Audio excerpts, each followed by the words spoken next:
Après, c'était le mot de conclusion. Ouais, quelques petits mots de conclusion qui permettraient de souligner, puis après il y aura un temps d'échange à nouveau, de souligner peut-être dans cet accompagnement à l'autonomie ce que peut apporter le travail des associations, en l'occurrence pour la NOH, d'ouvrir les yeux. Donc, peut-être on laissera le mot de la fin pour le président de notre CMS, peut-être docteur Jean-Jean, si vous avez quelques mots à dire à ce sujet ou tout autre propos qui vous semble intéressant en conclusion. Ben, pour moi, je trouve ces échanges toujours passionnants et c'est vrai que nous, on essaye de prendre en charge tous les patients déficients visuels, mais c'est vrai que les patients avec les neuropathies optiques héréditaires, c'est effectivement toujours pour nous un challenge parce qu'en fait, on arrive sur une perte de la vision. On n'est pas sur quelque chose de très progressif comme on peut l'avoir sur certaines pathologies. Donc, c'est vrai que pour nous, c'est un vrai challenge sur la rééducation. Donc, ces retours, et on voit ce soir qu'il y a quand même des avis assez généraux sur on ne sait pas à qui s'adresser, les ophtalmos ne connaissent pas vraiment les circuits, etc. Et je crois que c'est ça, vous servez, vous, à ça aussi, c'est ce message d'information, de se dire que, voilà, il y a un diagnostic qui a été posé, difficilement souvent, puisque j'entendais qu'à Colmar, la maladie n'était pas connue, qu'il faut plusieurs mois à Bordeaux pour poser le diagnostic. Et on voit que c'est déjà une maladie qui est difficile à diagnostiquer dans certains cas, qu'après on dit, ben voilà, il n'y a pas de traitement. Et l'idée, nous, qu'on veut diffuser, c'est qu'il y a vraiment un gros travail à faire après et que le potentiel visuel résiduel, il est tout à fait exploitable. Voilà. Et donc, le message que je voulais faire passer ce soir, c'est ça. Donc, déjà, un grand merci pour l'invitation et que vous pouvez faire passer le message à vos adhérents qu'il y a un réseau de professionnels Bas-Vision qui est forcément près de chez vous, qu'il y a des centres, donc nous, à Ramav ou autres, nous pouvons vous accueillir en rééducation. Les démarches, elles sont vraiment simplissimes. Il suffit juste de nous appeler, on vous envoie un dossier et on voit si vous pouvez relever de la Ramav. Qu'il peut y avoir de la rééducation en libéral, de la rééducation en centre spécialisé. Mais en tout cas, il ne faut pas rester avec sa déficience visuelle et qu'effectivement, il y a des espoirs sur certaines mutations, sur la thérapie génique, etc. Mais que de toute façon, la rééducation, elle reste primordiale. Voilà. Donc, vraiment, c'est ce message que vous voulez faire passer ce soir et vraiment, je vous remercie de cette invitation. Merci à vous de l'avoir accepté et puis d'avoir été aussi complet dans la description de ce que vous faites.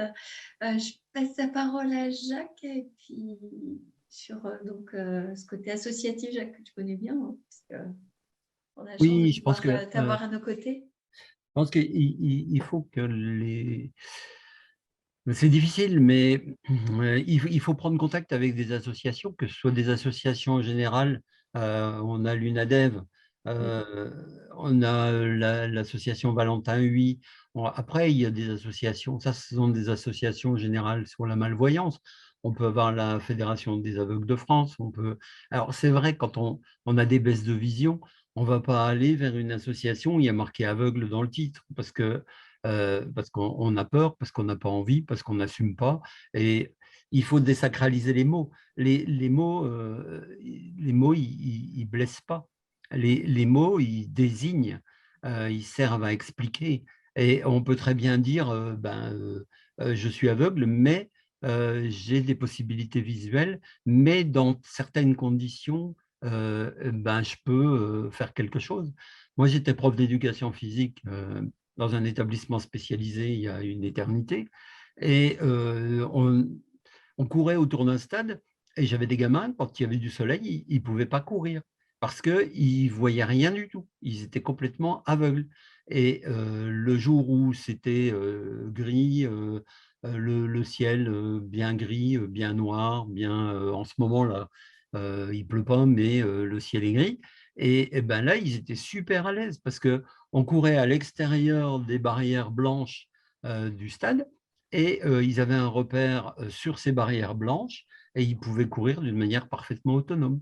Donc, ils étaient aveugles dans certaines conditions, à certaines conditions. Et c'était des élèves qui, à l'école, travaillaient en braille, mais qui étaient parfaitement autonomes pour se déplacer dans la rue, aller prendre le bus, prendre le métro, aller dans les magasins, à condition qu'il n'y ait pas trop de lumière, à condition, etc. Donc, quand je les accompagnais à l'université, je prévenais tout le monde que ils avaient des lunettes noires, enfin des lunettes qui s'assombrissaient en fonction de la lumière, et ils porteraient une casquette parce que euh, ils étaient à l'aise avec ça et ils pouvaient avoir une perception qui leur permette une certaine autonomie. Et donc, pour revenir aux associations, il faut absolument prendre contact avec les associations, quelles qu'elles soient, pour avoir un soutien. D'abord, un soutien, c'est une écoute, c'est un accueil. C'est ce qu'on fait avec Ouvrir les yeux.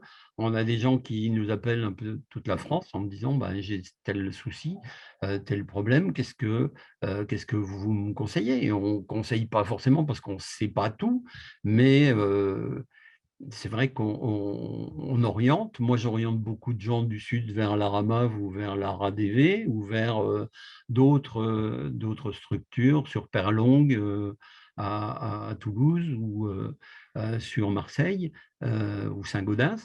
Mais effectivement, dans l'Est, il y a le phare à Ilzach, il y a le centre à Strasbourg. C'est des centres d'éducation pour les jeunes enfants, mais qui peuvent tout à fait répondre à des problématiques d'adultes parce qu'ils sont dans le milieu et ils sont dans la ressource locale.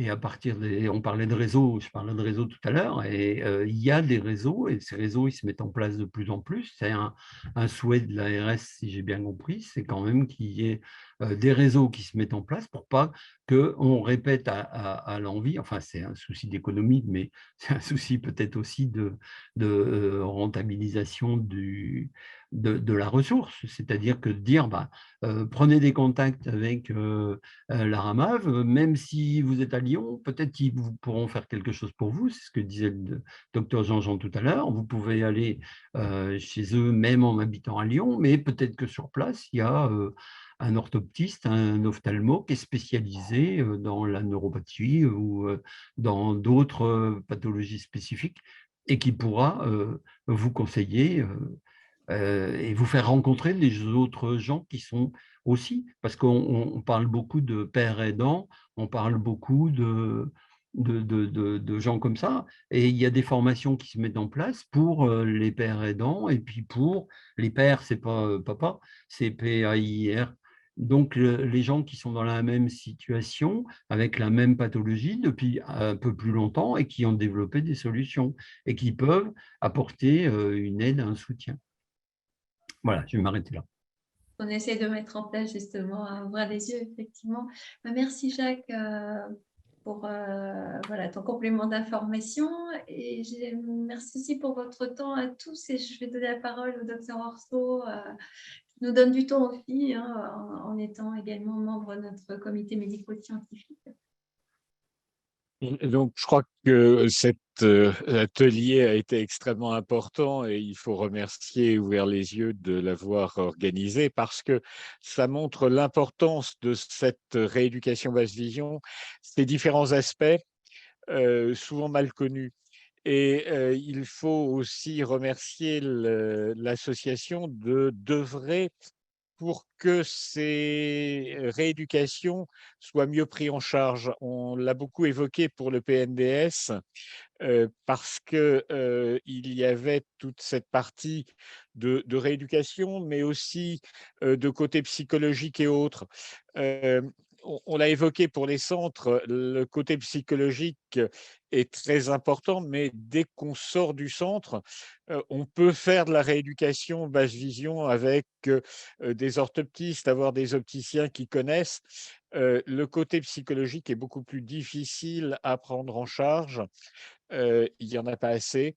Et c'est tout le rôle de l'association d'œuvrer pour que ces réseaux, ça ne soit pas uniquement sur la basse vision, mais ça soit aussi sur le côté psychologique, sur les aides qu'ils peuvent se mettre en place pour aider les gens chez eux, Et puis, pour que toutes ces aides, une fois qu'on est sorti des centres de rééducation, soient reconnues par les associations.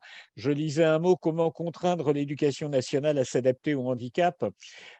Normalement, c'est dans la loi handicap, ils ont l'obligation, mais là aussi, l'association peut aider, peut pousser, peut euh, informer peut-être des membres de l'éducation nationale localement qui ne seraient pas au fait de tout ce qui peut exister et aider les personnes qui se retrouvent face un peu parfois à un mur à s'en sortir. Donc, c'est vraiment tout l'intérêt d'adhérer aux associations pour être aidé dans sa vie de tous les jours avec la force qu'a l'association et les réseaux qu'elle a développés et qu'elle peut mettre en place pour le bien de tout le monde. Si, Voilà. docteur, effectivement, le côté psychologique qu'on a pas mal évoqué, c'est aussi le fait de savoir parler de ce qui se passe pour le malade, qu'il sache en parler, qu'il sache poser des mots. Il y a le problème aussi de la canne blanche. Est-ce que je sors une canne blanche pour me sécuriser? Est-ce que je franchisse le pas qui est de rendre visible ce handicap qui finalement est invisible quand on prend ses repères chez soi une personne qui vient à notre domicile a du mal à deviner ce qui se passe effectivement pour nous. Juste une petite remarque. Oui. Et donc, nous, à la RAMAV, on fait aussi un peu de recherche clinique et d'innovation. Et là, on va rééduquer des patients qui ont eu de la thérapie génique. Donc, ça, c'est ce qui est prévu dans les mois qui viennent. Mais nous, notre thématique, c'est la réalité virtuelle, en fait. Là, je ne sais pas si vous voyez le casque, moi qui est là. Donc, en fait, on essaye d'évaluer l'impact de la réalité virtuelle dans la rééducation, c'est-à-dire l'évaluation du patient, comment le patient est dans son milieu écologique. Là, on va s'en servir pour la rééducation, lui faire faire des actes et des missions et de la réadaptation, c'est-à-dire des traversées de passages piétons, etc., en toute sécurité. Donc, voilà, ça, c'est nos thématiques actuelles. C'est comment faire pour s'aider du numérique pour améliorer le patient. Et ce que le retour, moi, des patients, c'est effectivement, ils sont contents de participer à la recherche et l'innovation. Et c'est ce que je leur dis, là, vous n'êtes plus des patients, vous êtes des pilotes d'essai. C'est-à-dire qu'il n'y a que vous qui pouvez me dire ce que vous ressentez, est-ce que c'est bien, pas bien. Et nous, on va juger si c'est utile ou après. Mais ce statut, ce changement de statut qui est de simple patient qui vient dans une clinique de réadaptation, qui passe de patient à pilote d'essai, c'est assez bien vécu. Voilà, c'est vraiment aussi important pour les patients de pouvoir participer. Ils nous disent, voilà, ça va servir aux générations futures. Voilà, donc ça, c'est aussi un côté important, c'est que le patient puisse aussi être acteur de ce qui se passe, et notamment de la recherche clinique. On note qu'effectivement, il y a aussi une projection vers le futur qui est fort intéressante pour développer tout ce qui est du domaine de l'intelligence artificielle ou des moyens, en tout cas tels que celui du casque de réalité virtuelle, et c'est prometteur. Alors, tant Oui. qu'il n'y a pas de questions ou remarques, j'aimerais parler de quelques petites choses, notamment donc les ateliers connectés, qu'on essaye d'en faire 3 au minimum dans l'année sur des thèmes différents, mais touchant aux neuropathies optiques héréditaires. Si vous souhaitez aborder certains thèmes, vous pouvez nous contacter, nous envoyer un mail, ou si vous avez plus l'habitude de nous contacter sur notre page Facebook, nous contacter sur notre page Facebook pour nous dire vos souhaits de prochains thèmes d'ateliers connectés. Voilà. Si vous êtes adepte des réseaux sociaux, et puis que vous avez trouvé cette soirée enrichissante, vous pouvez aller mettre un commentaire pour montrer à nos abonnés Facebook ou sur les réseaux sociaux que ce sont des événements qui sont importants et enrichissants. C'est des mines d'informations, et encore merci à nos intervenants. En attendant, ce que je peux vous dire, c'est que toutes ces informations qu'on essaie de transmettre, toutes les informations utiles et objectives et les choses qu'on fait passer en lien avec le comité médico-scientifique et le conseil d'administration, on le fait aussi sur notre site internet, mais aussi sur notre newsletter.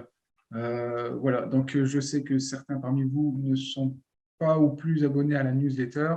C'est important en tant que personne concernée de continuer à recevoir des actualités et de l'association et des neuropathies optiques héréditaires. Donc, voilà. À nouveau. Est-ce Merci que la beaucoup. photo a été prise? Merci beaucoup, oui, oui. On a vos beaux sourires alors en mémoire à la fois. Mais merci, mille merci à tous, c'était passionnant. Merci Dr Jean-Jean d'avoir répondu à notre invitation, Dr Orso aussi, et puis Jacques qui nous a éclairé comme à son habitude.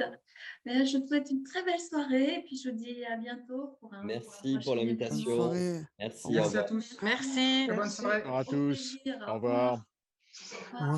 Au revoir. Cet atelier connecté a été organisé par Ouvrir les yeux, l'Association nationale de soutien aux personnes concernées par les neuropathies optiques héréditaires telles que les maladies de Kier et de Leber. Retrouvez-nous sur www.ouvrirlesyeux.org.